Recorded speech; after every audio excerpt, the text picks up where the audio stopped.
we are looking at what we call leadership. We have a crisis of leadership, especially in Africa, at governmental level, and of course, even at organizational levels. That is why if you go to outside markets, like go to, for example, China, the United Kingdom, United States of America, try to trace Kenyan products over there or products coming from Southern Sudan, you can't see them. Because globally, our products, our companies are just dwarfs. But when you come locally, like now, specifically come here to Kenya, 80% of whatever goods which are being consumed here, they come from China. So we'll see those goods coming here and they're able to become so huge. Those companies have a lot of influence over what we do here. For example, when it comes to automobile industry, you've got nothing to be driven around from Africa.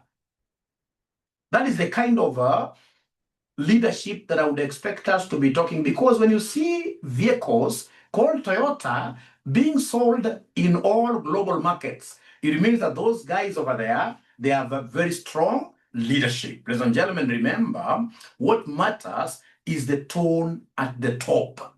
If the tone at the top that is set there at the board level is correct, then automatically everything within the organization will fall nicely within their respective places. There shall be order in the company. The marketing pillar will be up there. Corporate governance pillar will be up there. So we must have what we call the right tone at the top.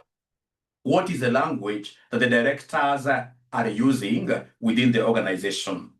At these junctures, I get started with these great concepts of leadership, which I'll be doing often. I would want us to put on our cameras. Let's put on our cameras, ladies and gentlemen. I would want to see you today. Let's put on our cameras. Are we able to put on our cameras, ladies and gentlemen? Somebody, I would want to see you today, and I'm very serious. Today, I want to see you. And I will give you a present if I see you. I need to give you a present. I can't see anybody in this case here putting on their cameras. Is there a problem? I can't see people putting on their cameras. They can't start. So please ensure that you are able to start now your videos. Yes. Let's put on your camera. Like I can see your dual there. Thank you so much. Don't shut them off. Don't shut them off. I can see Milton. I can see Stella. Wow, great. I can see Omuro. Great. I can see Lenny. So then I would want you, great. I can see Mercy as well. I would want you to do me a favor. I would want you guys to do me a favor. I would want everybody who has put on their camera like a mouse so nicely there. I would want you guys to touch your chin. Everybody, please touch your chin. The way I'm touching, please. Touch your chin. Touch your chin. Thank you so much. Everybody's touching their chins very well. And I can see you guys have beautiful chins. But do you know that you are terribly wrong? Do you know that this is the chin? Do you know that the chin is here? And all of us, of course, we knew that the chin is where? The chin is this one, isn't it? All of us, everybody. But why in this case here do you have like Daphne in this case here, you guys who are very good in this lingua, English, touching this as the chin? Are you foolish? Are you stupid? No. It's because in this particular group, I'm the leader. And as the leader, I've done a mistake. And when I do a mistake as a leader, obviously, most of the followers will follow the leader. What is the leader doing? So when I told you that this is the chin, everybody was able to touch the chin. And this is what is happening. And that is why we are failing as leaders in Africa. Because the moment you are at the top there, perhaps you are the governor, and you are the president, for example, and then you happen to be like, in quotes, a thief. Do you think in this case you're going to be a thief, and then your followers in this case here shall be good? No. It is all about the tone at the top. If the tone at the top is right, trust you me, these respective countries like in East Africa, they can easily become our Singapores. Very, very easily. But the tone at the top must always be right. So remember, leadership is all about getting things done through other people. So for example, at RCM, Ahura here, of course, is one of the directors. I can't teach all the classes. Actually, I normally take very few classes, all right? So mine is basically to ensure that I'm able to motivate other teachers to influence other teachers so that they can easily deliver our agenda to ensure that RCM is able to be there in the long term, what we call longevity. So whenever you hear of leadership, as I start in this case here sharing this handout, thank you so much. You can shut your cameras, and of course you guys are bright. It's not that you are following the leader. You are following the leader. So what is leadership? Definition.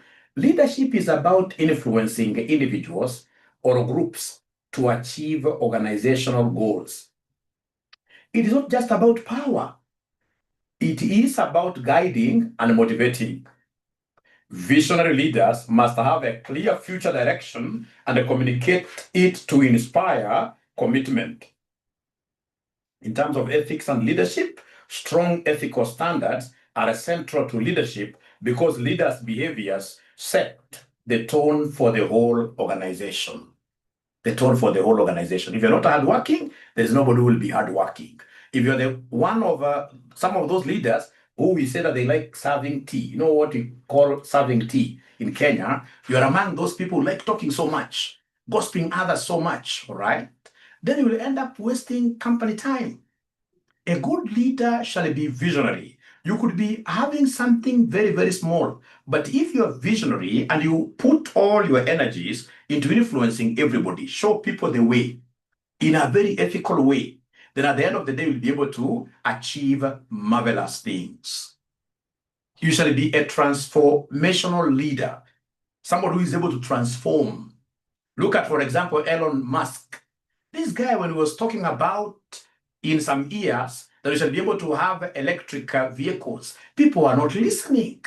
People thought that this was just a madman, but he kept on making lots of noise, lots of noise. Now, look at what is happening.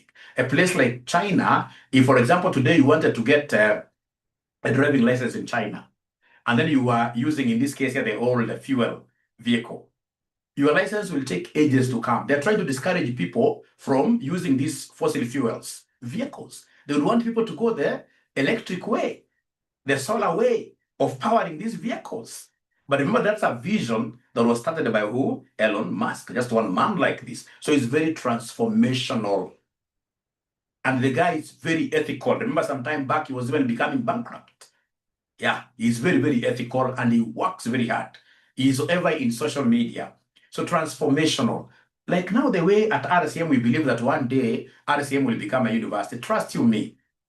We may be saying this thing as a joke, but what I know, given the efforts you're putting, like in marketing, Facebook, etc., give us like a year or two, we shall be recognized. We shall become the first open private university. You know, we have an open but public university.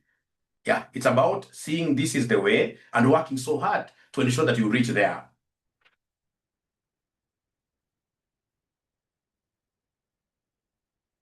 Now, perspectives on leadership. We have the trait theory. Remember, ladies and gentlemen, traits are those characteristics that you are born with. They are innate you.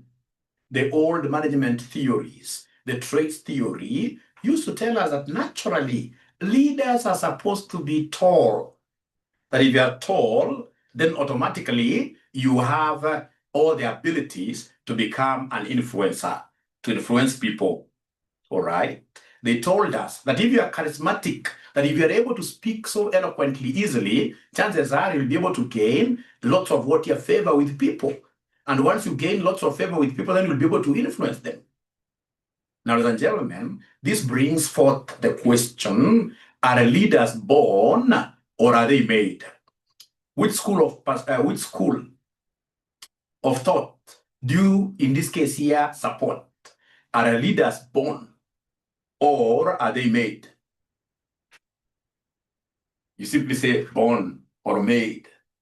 When we talk of making of leaders, it's all about that this leader came in as just a novice, someone who knew nothing, but we've been able to train them.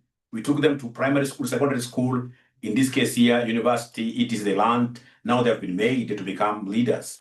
Or are they born? Are there people in this case here who are charismatic naturally? Yeah, in this case here, most leaders, in this case here, if you are short as Mwalimu, you know Mwalimu is 5'7".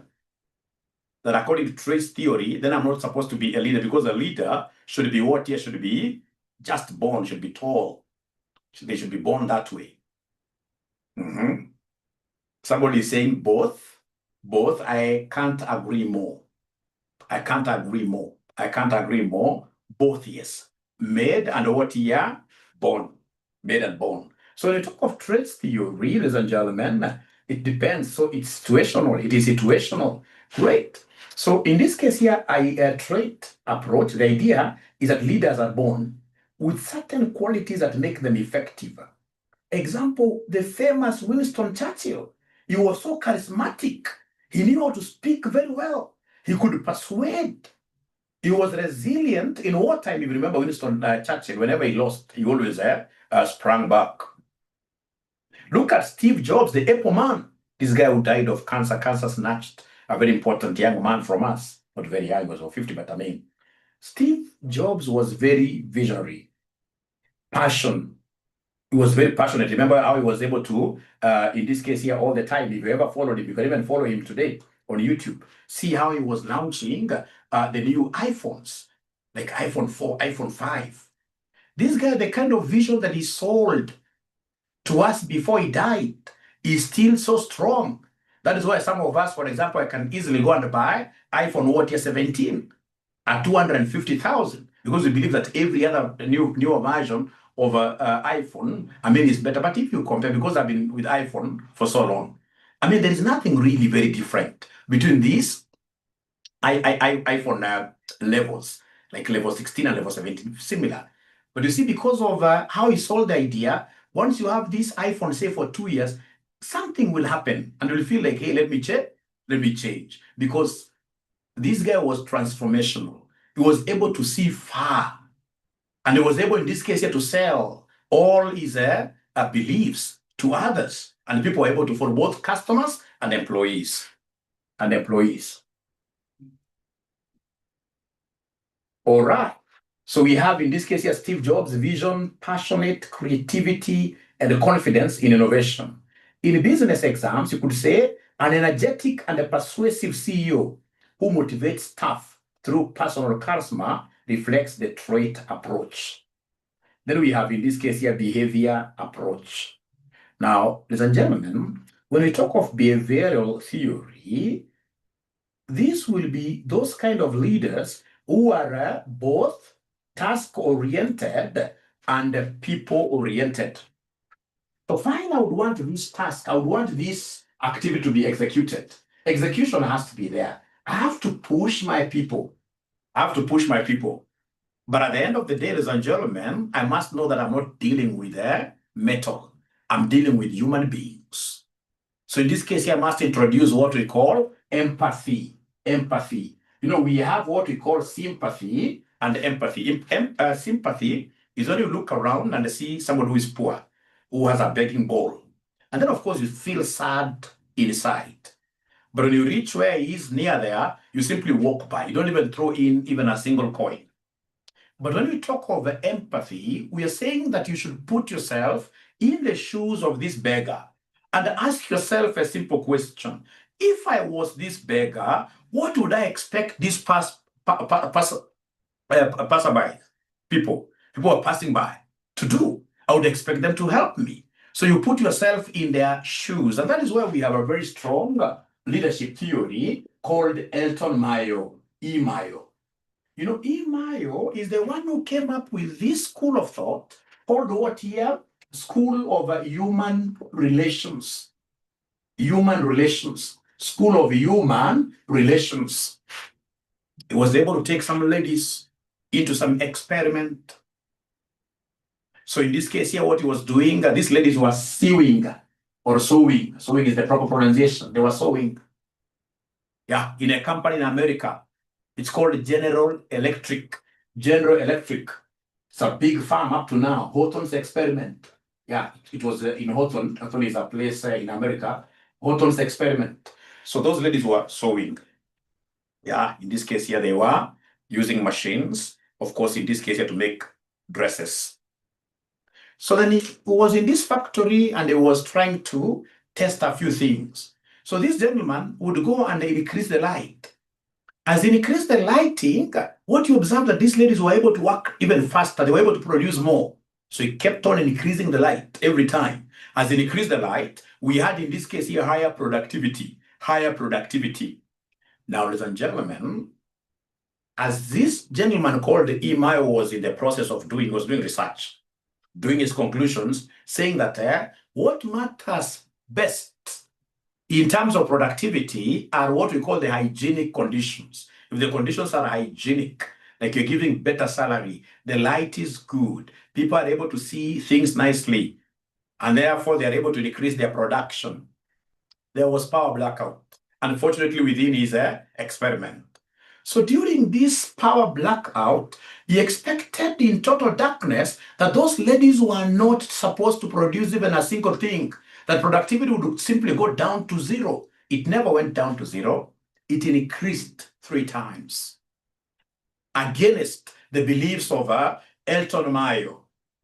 So in this case here, Elton Mayo was able to call these ladies later on, one at a time, to his office to try to get their side of the story. What happened? Dark times means problematic times. What happened that you are able to go against all the odds to increase your productivity? And then this lady is told Elton Mayo that, you know what, Elton Mayo, you as our leader, we could not let you down even for a single minute, simply because you are there with us.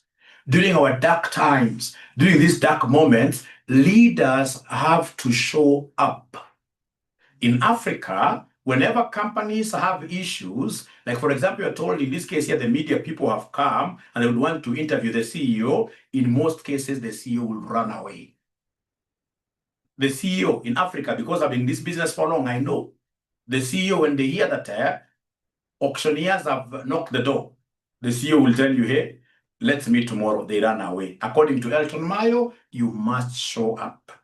Because how you relate with these employees during problematic times really matters.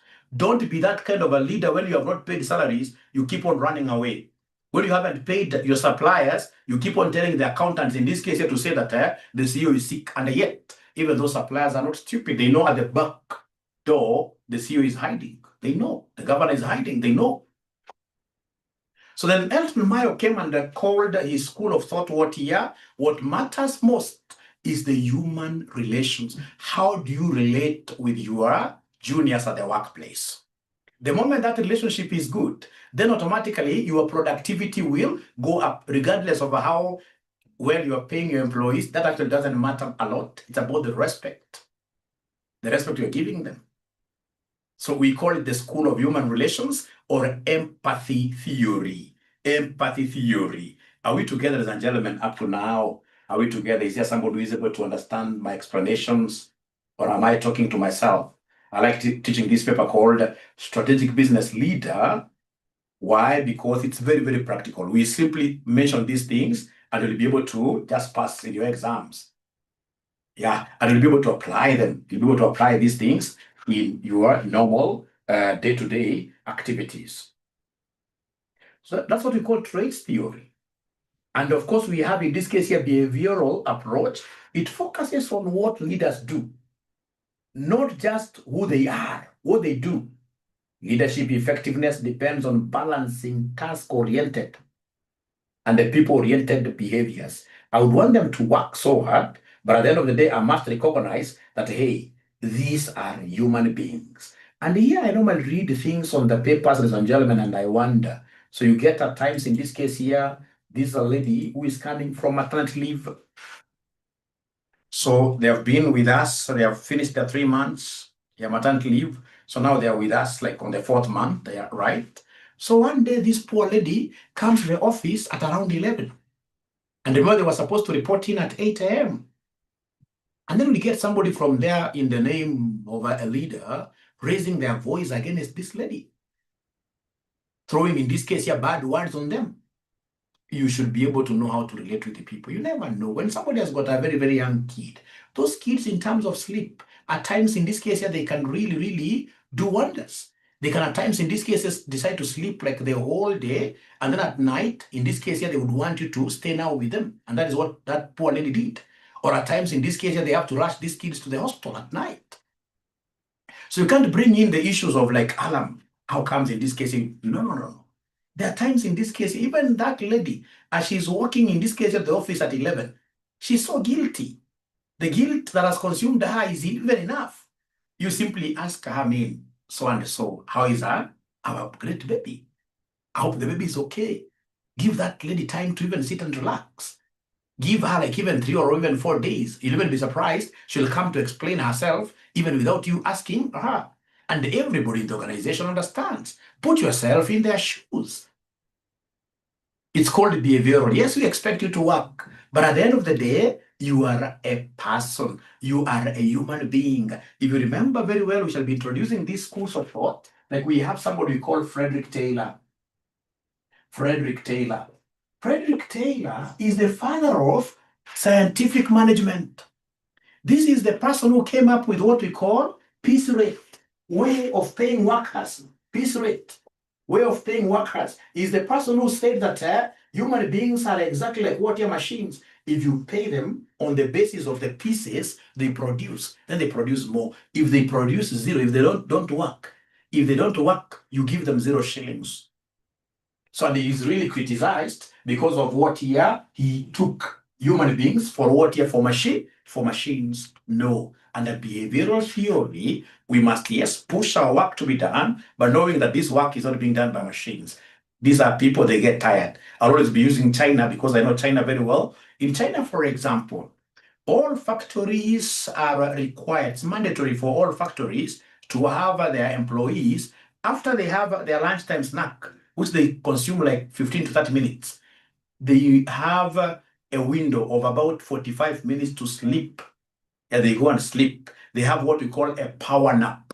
After power napping, when they wake up, those guys work even more. They are more productive. That is what we call behavior.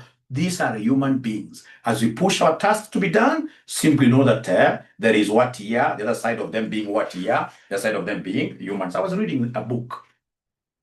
Yeah, so this book in this case is all about why African men, we don't make very good CEOs. Why African men don't make very good leaders. Why is it you can't go, for example, to Sony International and get, in this case here, a CEO who is an African? Why is it that even our own Safaricom here, most of the times they have always given us foreigners? Even the Kenyan who is seated today in this Safaricom office today, if you tell me, is more of a British, is more of a Briton than a Kenyan. This guy spent almost all his entire life in the UK. So why is it that we African men, why don't we make very, very good leaders? That book, I mean, it's so bare knuckle. It's giving us very, very good insights. Yeah. Because of course you realize that African men, we are very, very good at sitting in these comfortable reddish chairs. Our work in this case is to order for 3 newspapers, and then we keep on reading these newspapers as if there is an exam that will be coming out of them. Someone will take like 3-4 hours reading just newspapers. Trust you me, outside there, that can never happen. Because outside there, they believe that even if you're the leader, you should be able to show the way in terms of working. You can even work double harder. So that you are there. Your work is simply to swing around chairs, bossing over others. Bossing over others. Giving just instructions, and then the time to leave about 3-4 p.m., you've gone. That company of yours will collapse. That is not what good leaders do. Good leaders, ladies and gentlemen, in this case here, will be able to exercise concepts like umbwa. Umbwa is a dog. Management by walking around.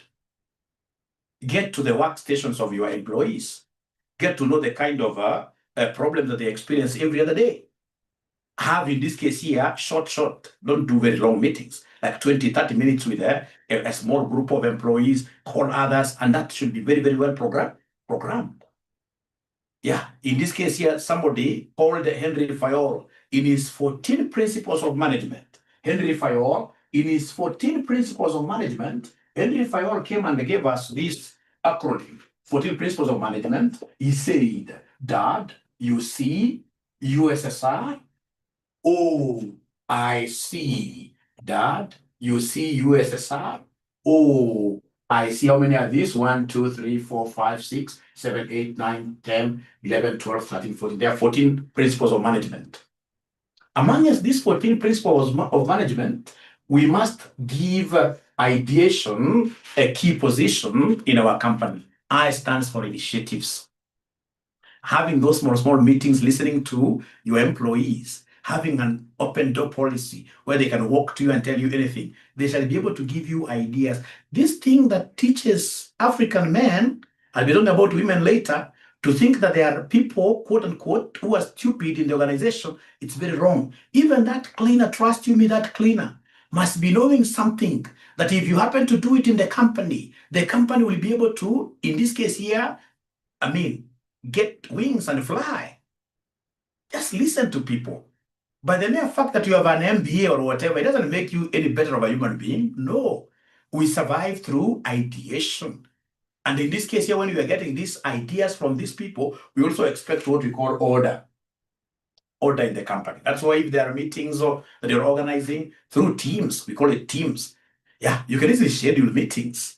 Even if they're online, you can easily do a calendar. Let this group know that this time round, I'll be giving you guys 30 minutes. Come and talk to me. Yeah, there are times we should be able to meet the entire company. There are times in this case you can meet departmental heads with their employees like that. Yeah, I'll be able to teach you all these, what they stand for. For example, we have what we call a spirit de corps. If you're a visionary, if you're transformational, you should be able to motivate your workers here, the team spirit.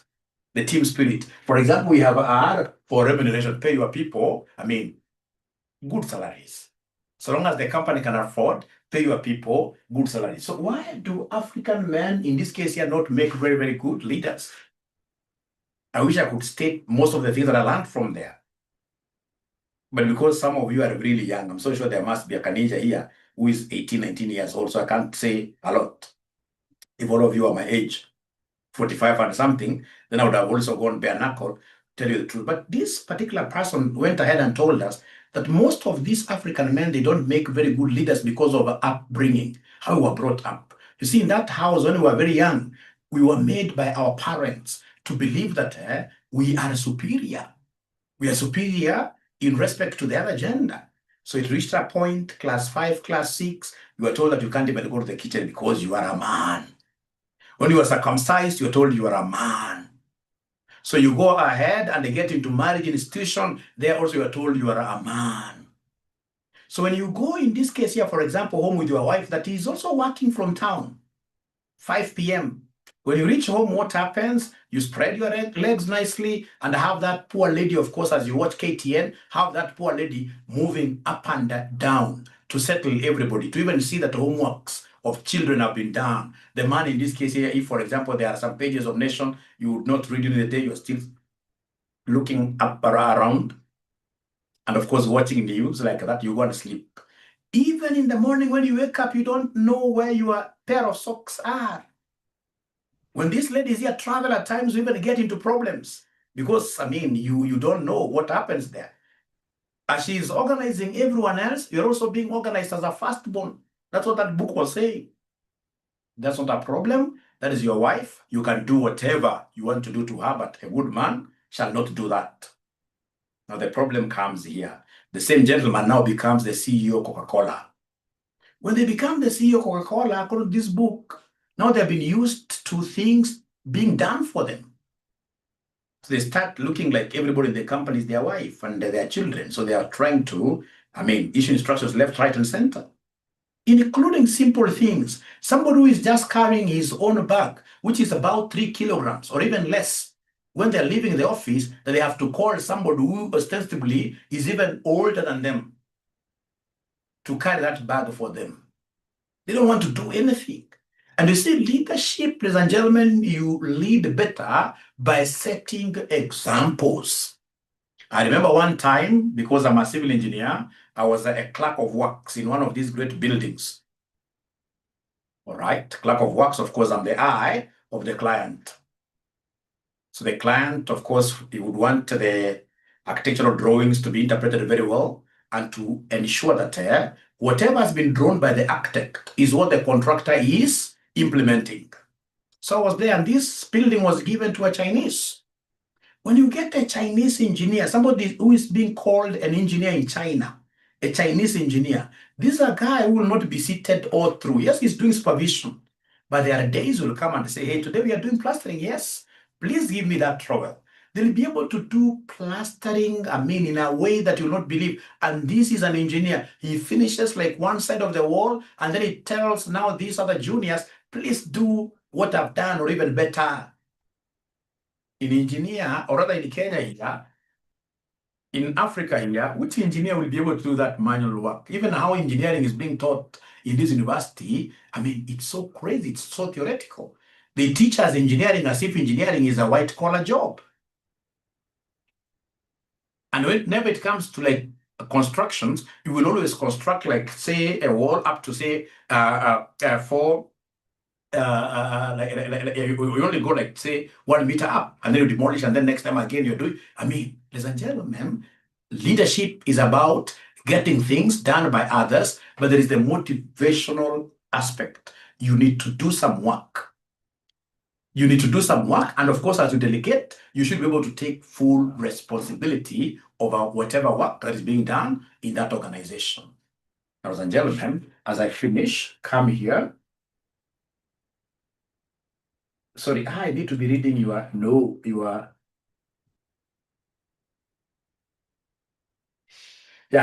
come on site in a suit and a construction helmet. Very, very bad. Great. So then if you allow me, my good students, I will be able to go through the others. Like now we have what we call power influence approach. No, there's something very important here. Behavioral approach. A factory manager who organizes tasks, sets clear schedules, but also listens to employees' concerns.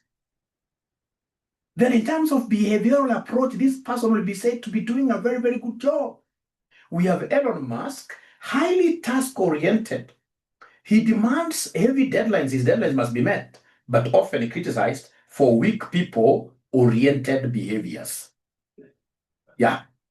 In the public sector, a school head teacher who checks lessons plans, tasks, but also mentors teachers, people that will be said to be very good in terms of behavioral approach. Power influence. So here, power influence, there are people who really exert lots of power. They don't involve other employees. These are the dictators. These are the Musevenis of this world. So autocratic is a military general who issues strict orders without consultation. Remember, ladies and gentlemen, in the army is a funny type of place to work in. Very, very funny. Because everything your boss says, you cannot dispute. You can't criticize. Yours is simply take commands by saying, yes, sir. Yes, sir. And you must actually even pronounce that yes, sir, so loudly. And you can't even do that while seated down. So remember, it starts from the chief commander, like the president. Then we have those generals, brigadiers, majors. We have colonels. We have, in this case here, like lieutenant colonels. And then now we have the other ranks, like O1s. So in this case here, there is autocracy in the military. When you're told it is going this way, you must go that way. In the military, when you're told that tomorrow, for example, there will be people who will be coming to town to demonstrate, go and meet those people and beat them. You can imagine now here you have your mother, you have your sons who are demonstrating the Gen Zs, and you still have to beat them every day simply because you are taking orders from above. That's what we call autocracy. You can't even come and reason with your bosses. If in the military, if you try in this case here reasoning with your bosses, then automatically you will get yourself into what here? Into problems. That's what we call autocracy, autocratic leaders. Yeah. So then we have what we call participative. A tech startup founder who shares decisions with their teams, e.g. through brainstorming and open voting. That is participative style of management. In corporate, a finance director might use expert power to influence board decisions based on technical what here. Even if you're using expert power, ladies and gentlemen, please, there is nobody in this world who has got monopoly over knowledge. You could be a pilot. But trust you me, you can as well. And I've seen this up there. You'll be advised. You'll see a pilot saying that now we are cruising at, say, 40,000 feet above sea level. Now we are comfortable. Now let's get back there and play cards like that. And then you'll hear a very old lady saying that, hey, the way I'm seeing this thing is quite turbulent. Please, pilot, today don't leave your seat. And most of those pilots will listen. They will go back. Yeah, because remember when you are doing like long distance and you are up there, you can easily, as a pilot, leave your seat and come and even start greeting. You should be able to listen, always involve people in whatever that you're doing, especially when you want to make changes. There will be resistance to change. Then one of the ways of ensuring that you'll be able to break that ice and then you change things is to involve employees. You must involve employees. You must involve employees.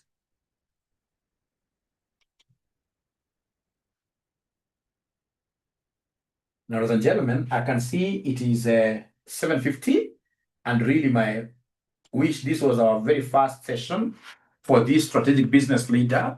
Yeah, and I will be welcoming you. This is an ACCA course. Yeah, you guys in CPA, you call it leadership and management. So I'll be inviting you whenever I have this SBL. So this SBL, we don't only do it twice a week.